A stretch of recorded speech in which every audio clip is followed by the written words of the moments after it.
And tonight, a Pinetop officer involved in a shootout now on the mend. He's getting a second chance thanks to an unlikely hero.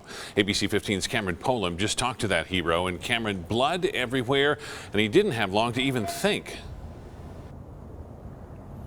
Yeah, you can't in that situation. An officer was shot. He was bleeding out, and Chuck Copland decided to grab his belt of all things and dove into the chaotic situation in order to save a life. I heard a pop, pop, pop, pop, pop, and at first I thought it was fireworks. Dana Hack says the sounds in her lakeside neighborhood came just as she and her daughter had gone to bed.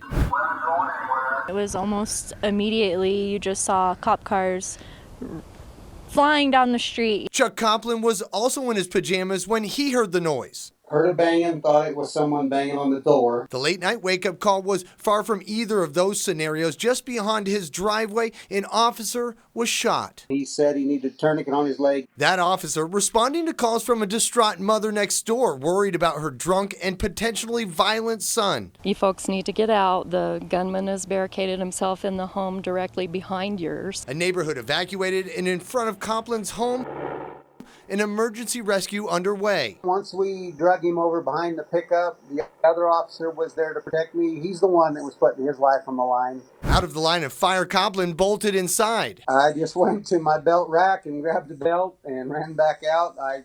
I'm not much of a medical person, but read enough books. I knew a belt would make a good tourniquet, so I ran out, wrapped it around his leg, and pulled it tight. But tonight, Copland isn't looking for any kind of gratitude. Instead, he'd like to extend his own. I would like to meet with the young man and shake his hand and thank him for protecting my community.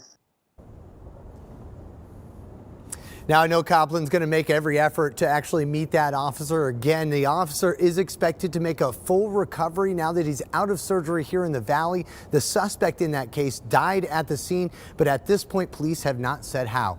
In Phoenix, I'm Cameron Polam, ABC 15 Arizona. Cameron, thanks so much.